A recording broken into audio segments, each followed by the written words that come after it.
cardinals, bishops, my brothers and sisters, I have been requested to share with you a reflection about the letter to the Colossians, chapter 1, verse 27. However, in Scripture, everything is intertwined, and thus, to better understand the above verse, we need to go to the immediate context in the letter to the Colossians. That is chapter 1, verses 24 to 29, and begin by saying, it is not the first time St. Paul speaks of himself. At the beginning of his letters, and if he does, it is to make his conduct and actions known and report on them, indicating the gospel and those to whom he announces it are important to him.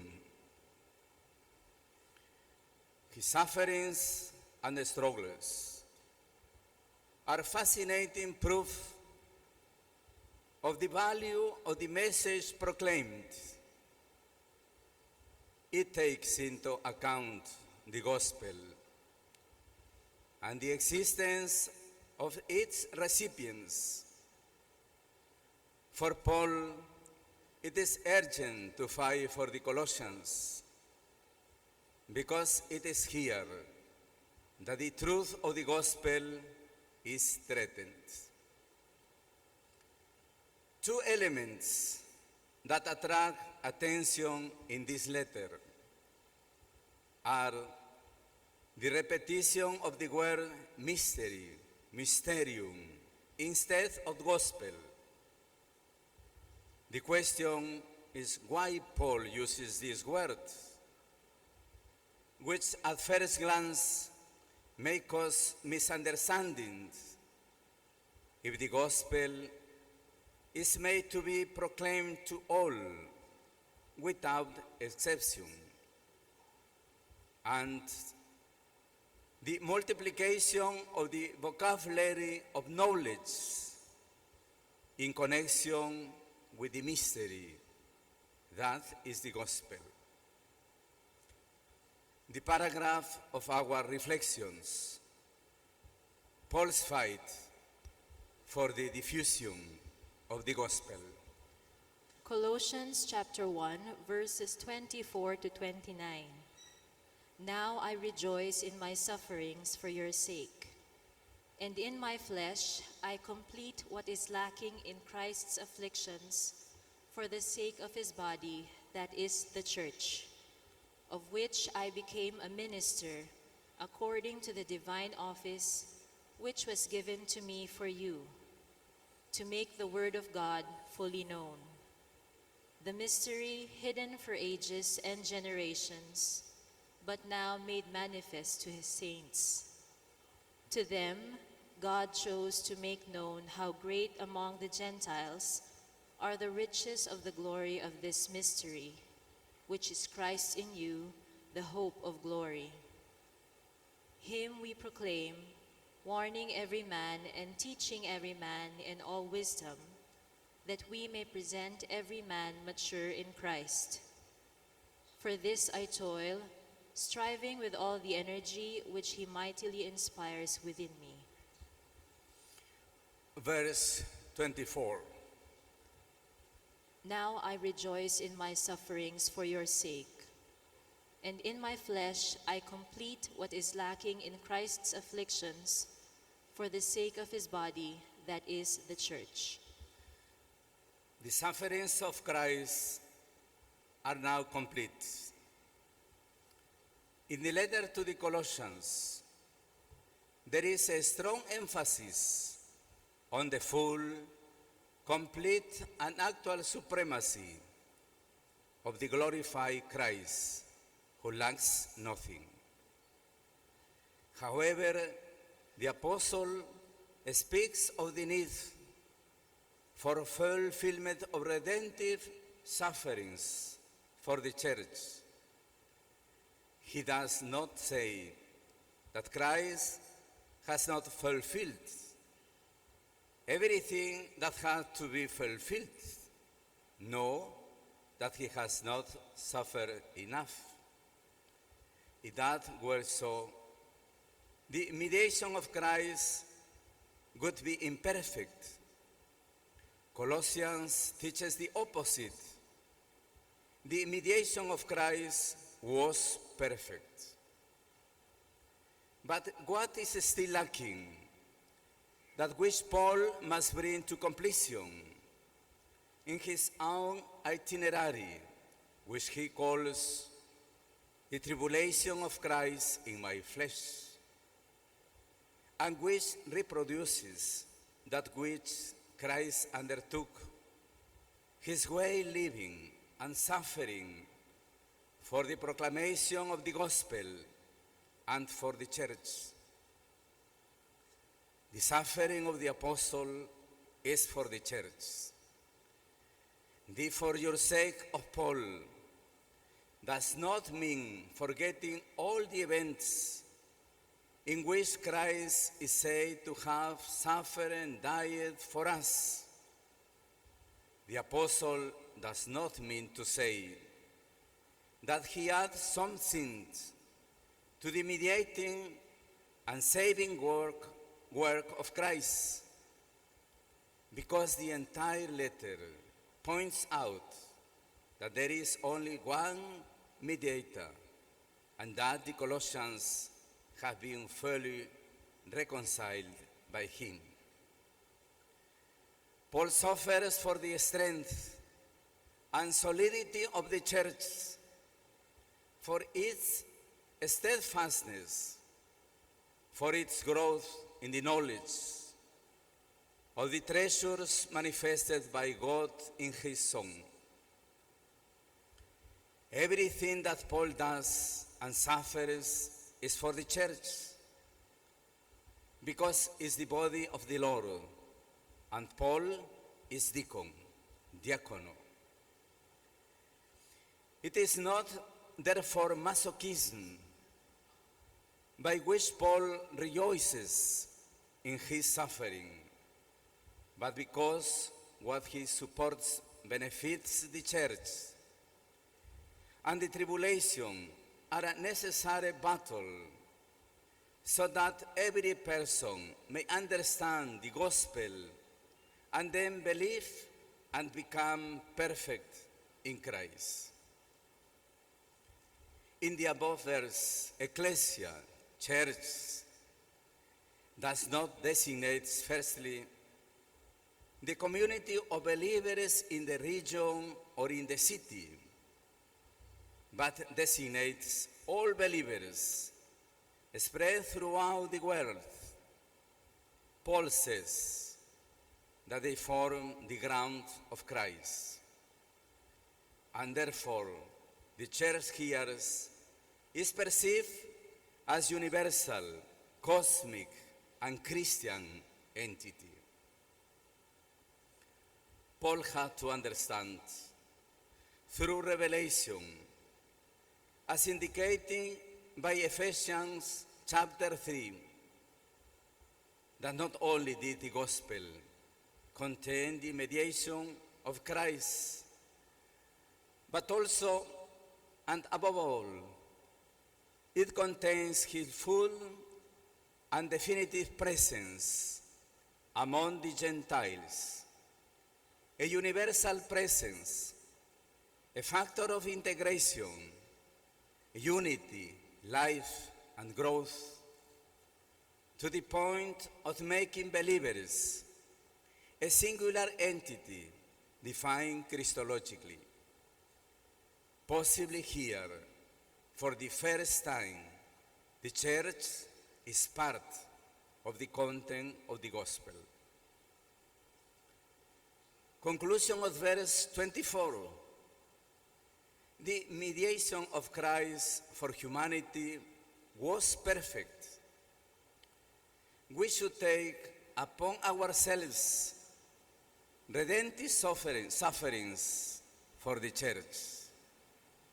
We must accept sufferings for the strength of the church, for its fairness and its growth. Trials are necessary so that human beings may understand and believe in the gospel, and the church is part of the content of the gospel. Verse 25.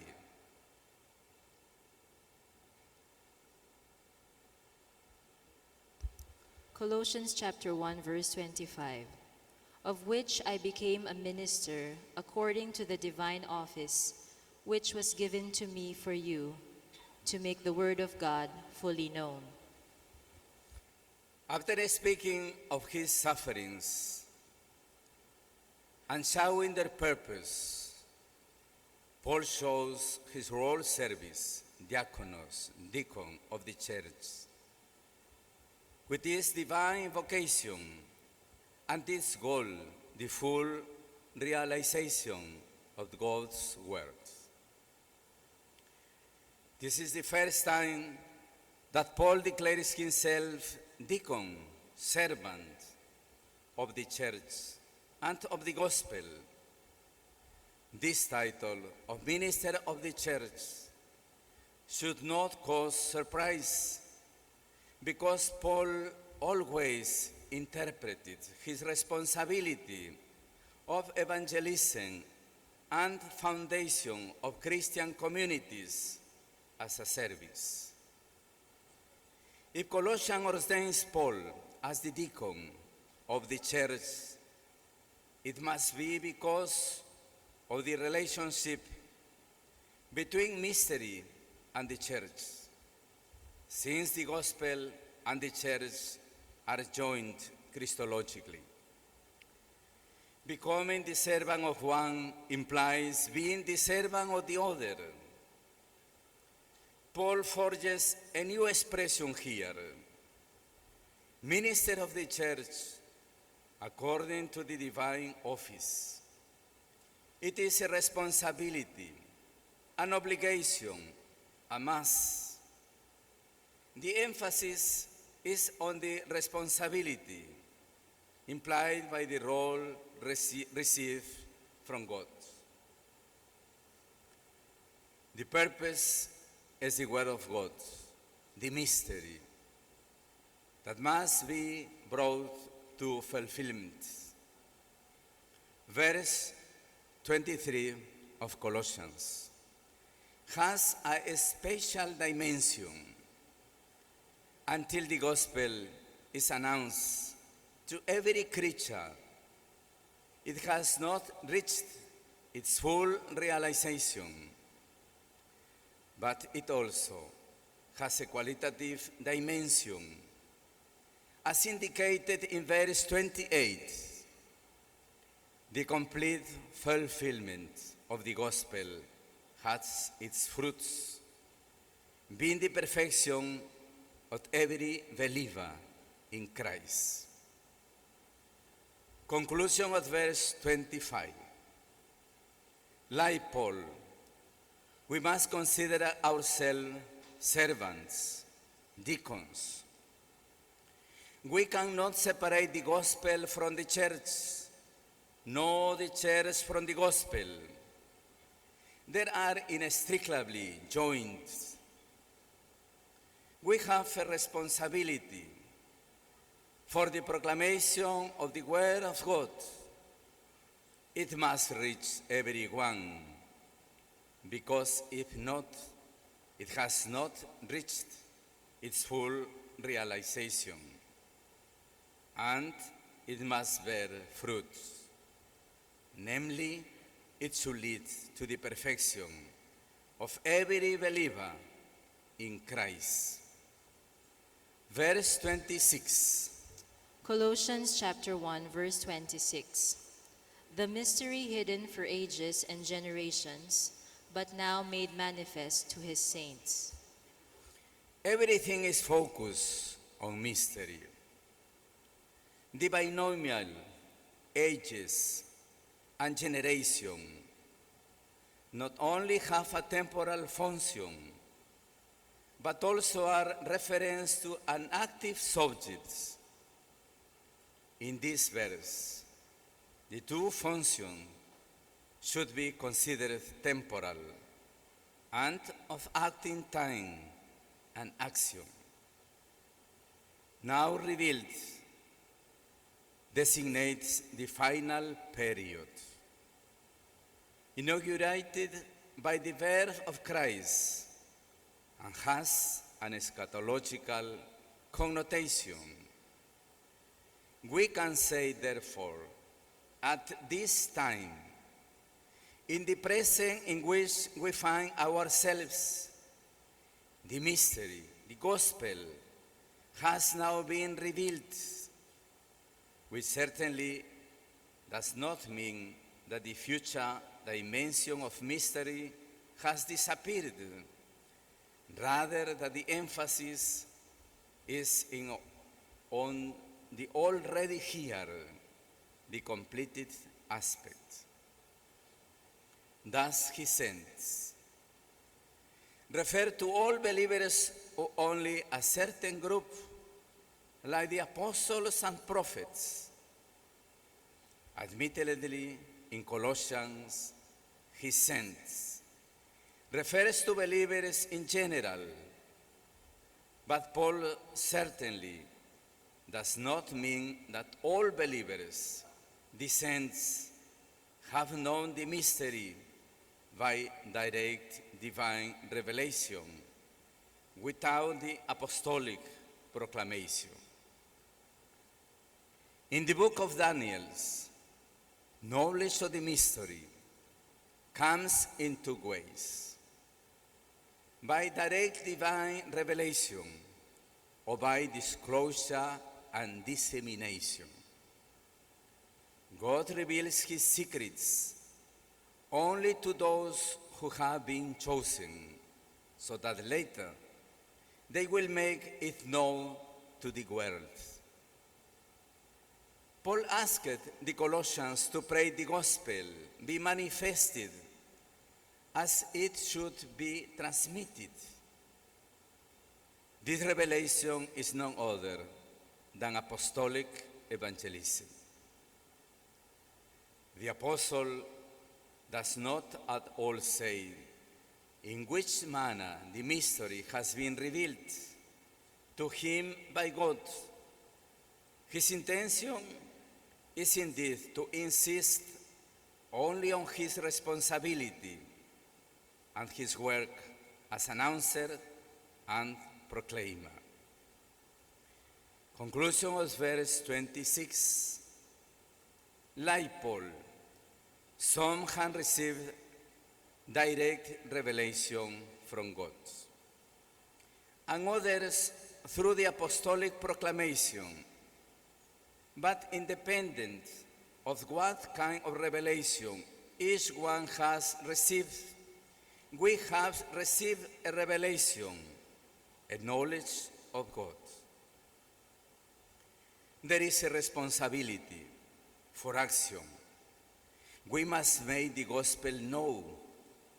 It is necessary to announce it and to spread it here and now, in the time and space in which we live. The central verse 27. Colossians chapter 1, verse 27. To them God chose to make known how great among the Gentiles are the riches of the glory of this mystery, which is Christ in you, the hope of glory. Paul, having underlined the modality of the proclamation of the mystery, now gives the Christological context. God, upon whose initiative depends the totality of the process of proclamation now is mentioned by name. God is all powerful. The context is Christ with insistence on his eminent quality, the glory of Christ. In this way, the proclamation of the gospel and of Christ is a manifestation of divine glory. Not only is the mystery, the plan of salvation that has taken flesh in Christ, but it is the plan of God who has wanted Christ to be announced and presented among the pagans and among the nations. The recipients are the saints. In other words, are the believers who see Christ as the Lord of life. The presence of the gospel and of Christ among the nations is precisely what should be considered as the unprecedented and last manifestation. We must admit that here, the presence of Christ among the nations is considered unprecedented for two reasons. Because the pagan nation were not expecting the Messiah, Christ, and because according to the mentality of the age, converts had traveled to Jerusalem, the holy city. With the proclamation of Christ, salvation comes to gather the Gentiles in their own lands, to stay definitively among them, respecting the diversity of their cultures, so that the nation remain therefore nations. This is unprecedented. The nation should not change their socio-cultural identity. It was like that before and should remain the same now and the future. The supreme mystery is Christ among you. The presence of Christ among the nations through the announcement, through life, is the result that attests that the design of salvation has arrived at its fulfillment. The mystery is characterized by two parallel expressions which reveal the insistence on glory. How great among the Gentiles are the riches of the glory of this mystery, and Christ in you, the hope of glory. This insistence on glory is obviously linked to Christ. In Christ, everything is given and manifested. The glory is that the risen Christ, and therefore that of God, desired and awaited by all believers. Conclusion of verse 27. God is the author of everything. We must proclaim, announce, and spread the gospel of Christ. The divine glory comes from this. This divine glory must reach all nations, all peoples, respecting their idiosyncrasy. And the glory is the risen Christ, and therefore the glory of God. Verse 28. Colossians chapter 1, verse 28. Him we proclaim, warning every man and teaching every man in all wisdom, that we may present every man mature in Christ. Paul points out that the components of the proclamation, the warning and teaching of every man, through which Paul allows us to understand that evangelism is a long process, which takes a long time and occurs through exhortation, correction, admonition, and patient teaching.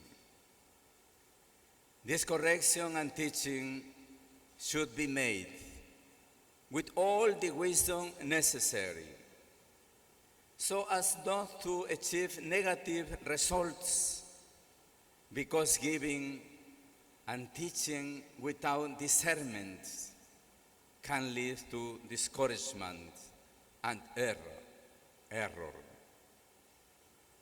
In this manner, the content of the proclamation is not an abstract truth.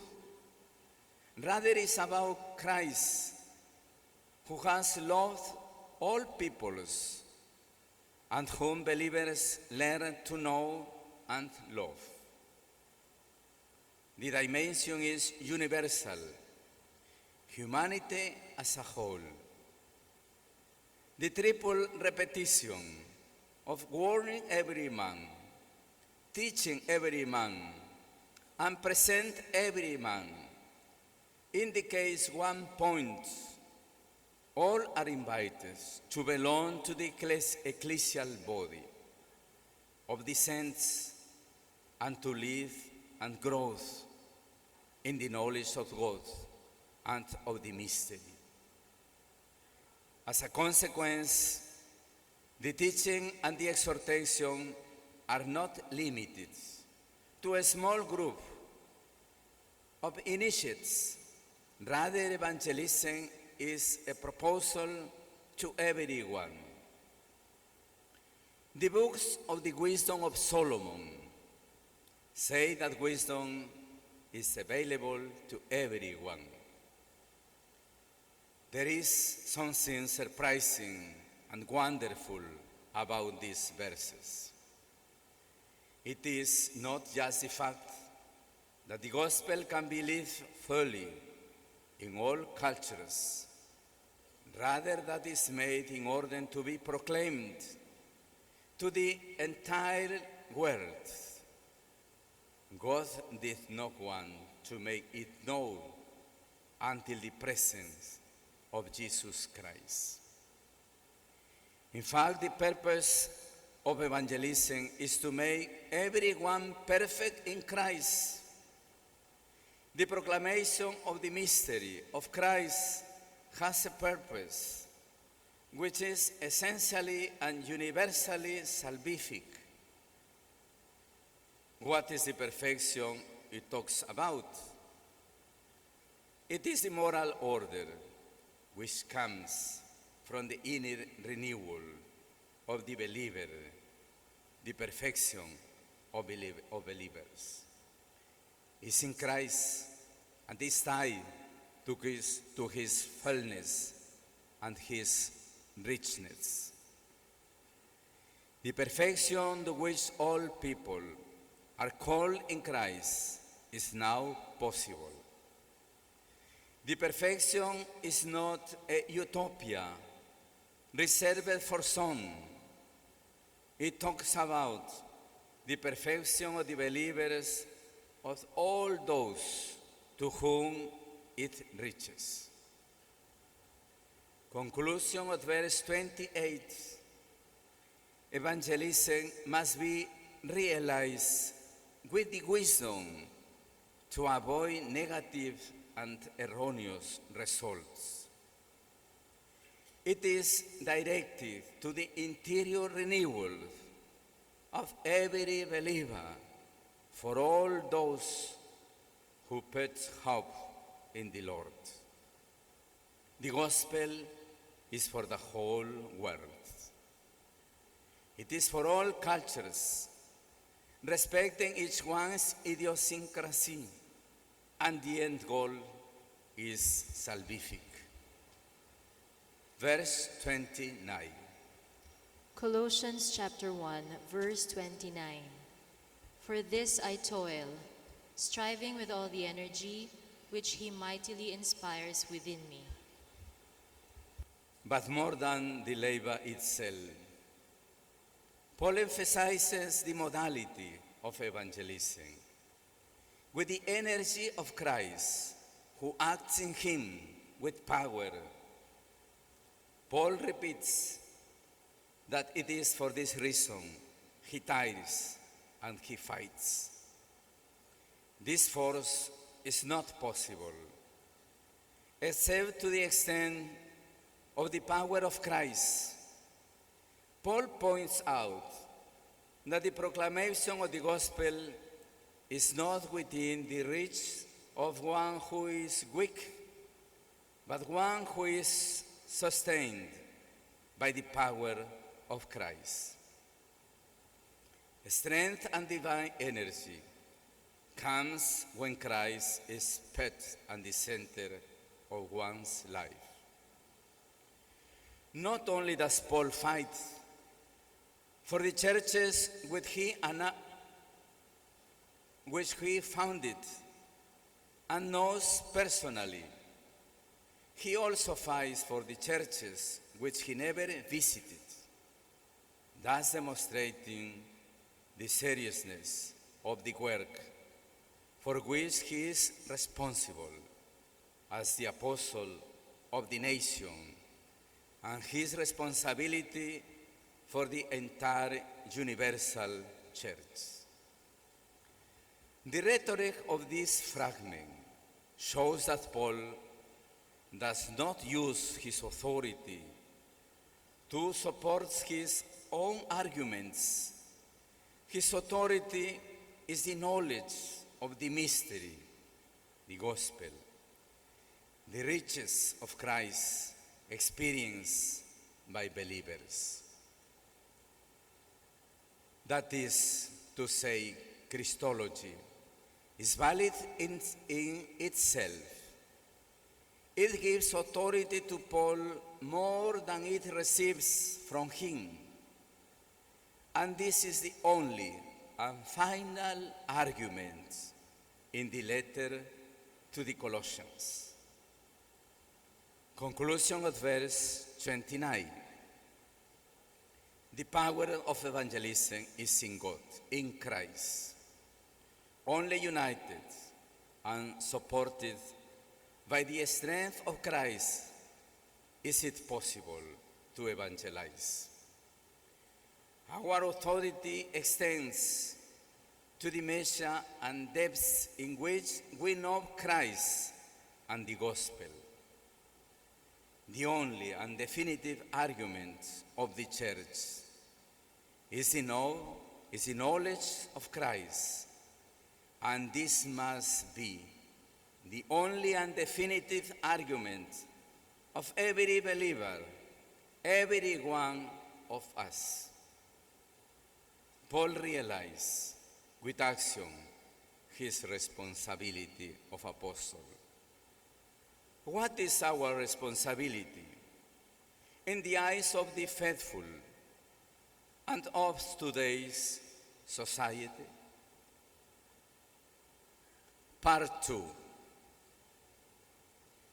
This magnificent paragraph of Colossians, chapter 1, verses 24 to 29, intertwines extraordinarily from a pastoral point of view with Matthew, chapter 28, verses 16 to 20, the testament of Christ or the mission. All authority in heaven and on earth has been given to me. Jesus is the master of all things by the will of the Father. Jesus speaks to disciples, giving them instructions, and the apostolic mission of the church is condensed into these instructions. Thus, in the Gospel, there is a solemn message addressed to the apostles. This message has at its center the mission, the universal mission, to proclaim the Gospel, which is the person and word of Christ throughout the whole world, to every creature. May disciples of all nations does not say that we must go to an exclusive group or an elite, but rather invites us to overcome any type of limitation and boundary. St. Paul affirms that in the church there is neither Jew nor Greek, neither slave nor free. There is neither male nor female, because you are all one in Christ Jesus. To make all people disciples is the official responsibility entrusted to the church. The instructions have a complete character, which talk to us about fairness in the word, in action, in sending all the power to all peoples to save the whole world. Go and teach them everything. It's a program with no limits. Thus, the dynamics of mission are foundational, and they maintain that disciples remain faithful and discover all that Christ commanded day by day. That is also the moral dimension of Christian life. This commandment Jesus made includes the call to growth in faith when he indicates, teach them to obey all that I have commanded you. It means that the proclamation should also seek a path of formation and maturation. Evangelism should seek growth. Each human being needs more and more of Christ.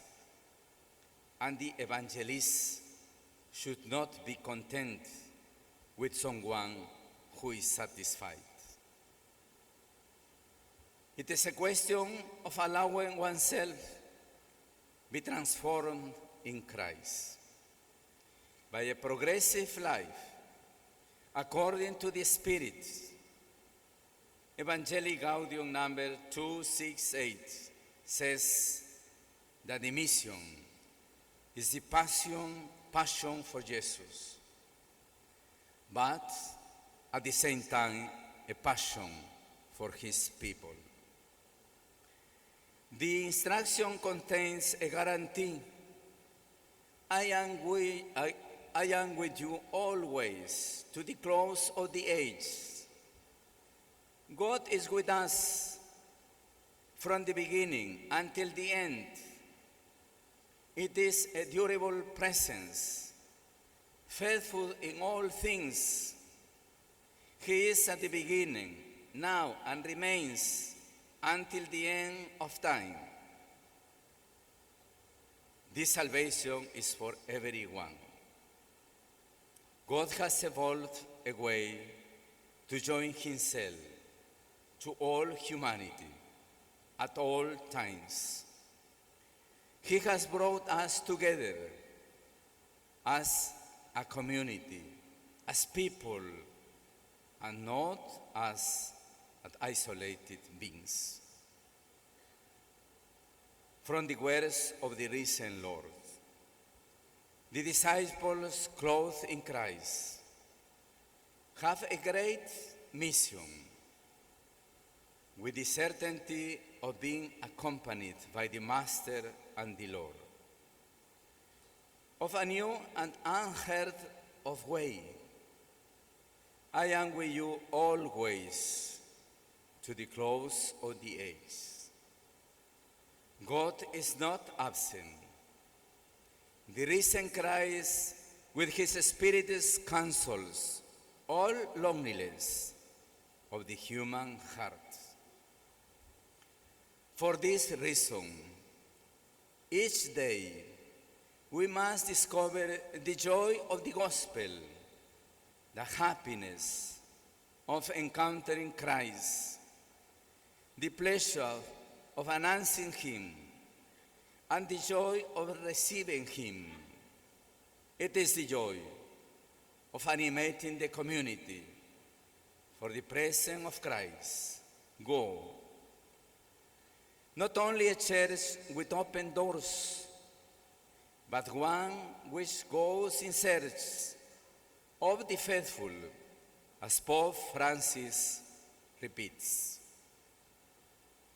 We need to go in search of others, because Christ instructed us to undertake it.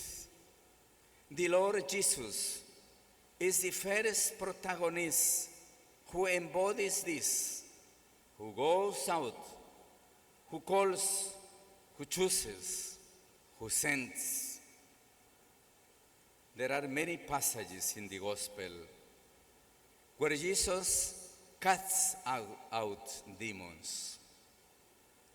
And we can imagine Jesus in full action, not looking inward, rather going out and deploying all his human and divine energies in favor of the suffering person. You do not see Jesus on the margins of his own work or of his own responsibility, but rather assuming in a perfect way the mission for which he was sent. Conclusion, this part 2. Do we also assume our own mission, our own ecclesial responsibility, without putting limits or boundaries on others? Do we deploy our human energies in favor of human beings, especially the most needy? Are we responsible for programs of growth and maturation in faith? Do we try to lower ourselves, to descend from our position and approach others, especially the neediest? Do we deploy our human energies in favor of our particular diocese and society, or do we live enclosed on ourselves? Part 3, the Eucharist. This responsibility for the universality of the Church, of which Paul is the apostle par excellence, and the responsibility to follow the instructions of the risen Christ. The responsibility for the apostolic mission only strengthens and grows with the Eucharist. The Old Testament already symbolizes a greater sign with manna, since the narrative of Exodus chapter 16, verse 4, defines manna as bread from heaven. Jesus transparently reveals in John chapter 6, verses 24 35, what this bread is, so much so that the expression that comes down from heaven, which is repeated several times in the key speech of Capernaum, is assumed in the Creed, that we recite in the liturgy for us men and for our salvation, he came down from heaven. It is the same Jesus that explicitly identifies with the solemn self-proclamation, I am the breath of life. It is Christ then, the true manna, the perfect sign of God's love for his people. Christ presents himself in this way as the last purpose of the constant and anxious searchings of humanity. In the wilderness of history, each person is tempted by so many apparently refined and pleasant foods, but the flavor in the end is bitter, and the effect often poisonous. Each person is also tempted by many disturbing sources, by contaminated water in broken cisterns, and the prophet Jeremiah says, "For my people have committed two evils. They have forsaken me, the fountain of living waters, and hewn out cisterns for themselves, broken cisterns that can hold no water." The German theologian Dorothy Sölle wrote, calmly compare Christ to other great people like Socrates, Rosa Luxemburg, and Gandhi. Christ governs, commands, and reigns in comparison. However, is the better that you compare him with yourself. The words of the angel in the book of Revelation,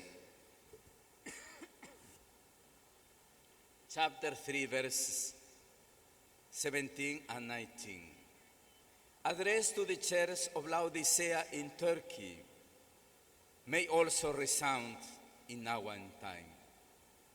In our time. For you say, I am rich, I have prospered, and I need nothing, not knowing that you are wretched, pitiable, poor, blind, and naked. Those whom I love, I reprove and chasten. So be zealous and repent. St. Ignatius of Antioch wrote this confession: I cannot find any pleasures in corruptible food. I desire the breath of God, which is the flesh of Jesus Christ, and to drink I desire his blood, which is incorruptible love. Brothers and sisters, we all know the formula. This is my body, this is my blood. In other words, this is me. The Eucharistic food, incomparably, is the symbol of a vital communion, so that the disciples undertook that Jesus was calling them, and he calls us now to a deeper union with him, to his same life, to his struggle of pain and glory. That is there in the bread-made body of Christ, and in the wine made his blood. The Passover wine now is the blood of Christ, and it creates the complete and perfect covenant between God and humanity. In this way, Christ makes a communion pact with the bread turning into his body and the blood pact for the new covenant. The blood of Christ is the blood which is poured out for many. As many in the Semitic language is the totality. We intertwine this phrase with the instruction of the risen Christ in Matthew chapter 28, verse 18 to 20, and with the responsibility for the mission and the universality of the church, of which Paul is the superlative apostle. The prophet Zechariah, chapter 9, verse 11, announced the liberation of humanity from the prison of its misery and evil because of the blood of my covenant with you. In the Eucharist, Christ celebrates the completeness and fulfillment of that promise because it unites God with the whole of humanity in a full communion of love and life. Finally, brothers and sisters, let us pray. Because the lands of evangelism are prayer, let us live in communion. Because without communion, there is no evangelism and there is no Christian spirit. Let us receive communion, because without communion there is neither salvation nor redemption. Let us infuse ourselves with the joys, the hopes, and the anxieties of our people with solidarity and with mercy, because Christ was incarnated to history and society in order to transform them. We are called to mission, to the ecclesial responsibility that not only should pass throughout word, but throughout action, a responsibility that opens to faith and to charity, that proclaims contemplation and strives for action in order to discover the permanent closeness of Christ. As he has promised, I am with you always until the close of the age. This closeness he not only achieved with the Eucharist, his sacraments, and with his always living words, but also with our lives, our evangelism, our lowering ourselves with our testimony, and our closeness with the neediest. Let us ask for the grace of not being deaf to the word, and not being dumb in our praises, as the venerable Bede said. I close with two quotations from St. Augustine and one from St. Clare of Assisi. St. Augustine said, God created us without us, but he did not wish to save us without us, and my burden is my love. And St. Clare said, God thought of me, God loved me, God called me. Praise be to you, Jesus Christ.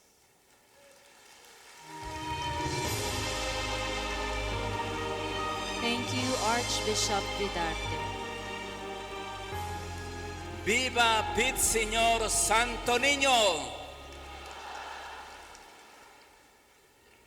Thank you. We felt your word. And now, to share with us his voice of hope, please welcome His Eminence Joseph Cardinal Zen, SDB, DD.